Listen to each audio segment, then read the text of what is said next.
मैं क्या बात करूं कि इजराइल और ईरान के बीच जो युद्ध चल रहा है उसमें क्या है पूरा मामला और कैसे है, तो चलिए शुरू करते हैं। अभी तुरंत का अपडेट मैं आप लोगों के बीच पेश करूंगा कि इजराइल ने ईरानियों से कहा कि मिलिट्री लोकेशन आप खाली करो और रक्षा मंत्रालय को निशाना बनाया। तेहरान में कश्मीर स्टूडेंट घायल, ईरान ने इजराइल रिफाइनरी पर मिसाइलें दागी। तो चलिए आगे बताना शुरू करते हैं आप लोगों से कि ईरान और इजराइल ने शनिवार देर रात तक एक बार फिर एक दूसरे पर कई मिसाइलें दागी और दोनों देशों के बीच बीते 3 दिनों से संघर्ष जारी है। इजराइल डिफेंस फोर्स IDF ने ईरान में मिलिट्री हथियार फैक्ट्रियों और उनके आसपास रहने वाले नागरिकों को तुरंत इलाका खाली करने की चेतावनी दे दी है। और आप लोगों को बता दूं कि IDF के कर्नल अविचय अद्री ने एक्स पर पोस्ट में कहा कि हथियार फैक्ट्रियों के पास रहना ईरानियों के लिए खतरनाक हो सकता है। इजराइल ने ईरान के तेहरान और बुशहर में ऑयल डिपो और गैस रिफाइनरी समेत कई ठिकानों पर हमले किए हैं। दोस्तों ये बहुत बड़ा अपडेट सामने निकल कर आ रहा है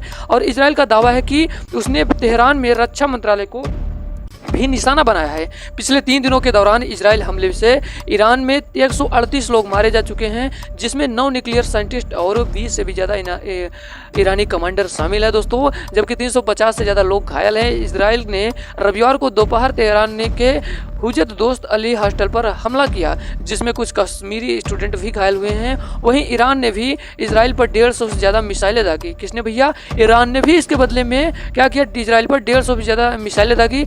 इसमें 14 इजरायली भी मारे गए हैं और 380 घायल निकल कर आ रहे हैं दोस्तों। और आप लोगों के बीच में बताना चाहूँगा, जो मैं डेली करता हूँ, कि इजराइल और ईरान के बीच जो संघर्ष चल रहा है, जो युद्ध चल रहा है, इसका जो तीसरा दिन है, इसका जो 10 पॉइंट सबसे बड़ा मुख्य है, इस पर हम लोग बात करने चल रहे हैं। तो चलिए आपको बताते हैं कि पहला पॉइंट ये दोस्तों रहा कि आज के वीडियो में मैं आपको बता रहा हूँ कि इजराइल ने ऑपरेशन जो राइजिंग घायल शुरू किया, ईरान पर 200 फाइटर जेट से जो हमला किया था। और दूसरा सबसे बड़ा इंपॉर्टेंट पॉइंट है कि इजरायली ऑपरेशन में ईरान के 9 वैज्ञानिक, 20 से भी ज़्यादा मिलिट्री कमांडर मारे गए। और तीसरा पॉइंट है कि इजराइल ने पलटवार किया, इसे 2 प्रॉमिस 3 नाम दिया और 150 से भी ज़्यादा मिसाइलें दागी। और चौथा पॉइंट है कि ईरान ने बैलिस्टिक मिसाइल से इजराइल रक्षा मंत्रालय को हिट करने का दावा किया। और पांचवा है कि नेतन्याहू ने PM मोदी से बातचीत की और हालात की जानकारी दी।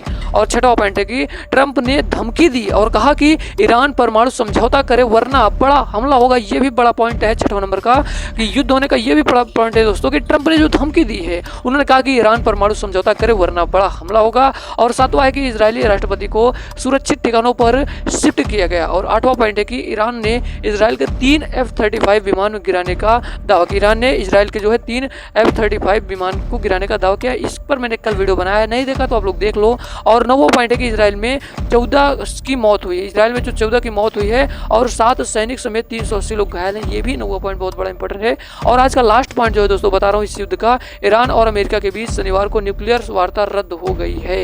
ये बहुत ही बड़ा अपडेट सामने निकल कर आ रहा है, जो आपको कहीं भी बहुत ही कम भी चैनल पर दिखेगा दोस्तों, कि ईरान और अमेरिका के बीच शनिवार को न्यूक्लियर वार्ता रद्द हो गई है। और आप लोगों को बता दूं अभी हाल ही में क्या हुआ कि जम्मू कश्मीर के CM ने विदेश मंत्री से कश्मीरी छात्रों के बारे में बात की। जम्मू कश्मीर के मुख्यमंत्री उमर अब्दुल्ला ने ईरान में कश्मीरी छात्रों की स्थिति पर विदेश मंत्री S जयशंकर से बात की। उन्होंने एक्स पर पोस्ट के जरिए उन्होंने बताया, उन्होंने जानकारी भी दी कि उन्होंने लिखा कि विदेश मंत्री ने मुझे आश्वासन दिया कि भारत सरकार ईरानी नेताओं से संपर्क में है और वहां रहने वाले सभी भारतीय छात्रों की सुरक्षा के लिए जरूर कदम उठाएगी। दोस्तों आज की ये अपडेट, छोटी सी वीडियो आपको जरूर पसंद आई होगी, क्योंकि आपको पता है कि आपका भाई कम टाइम में आपको बेहतरीन कंटेंट देने का प्रयास करता है। तो इसलिए दोस्तों लाइक तो बनता है, और चैनल पर नया आया हो तो चैनल को जरूर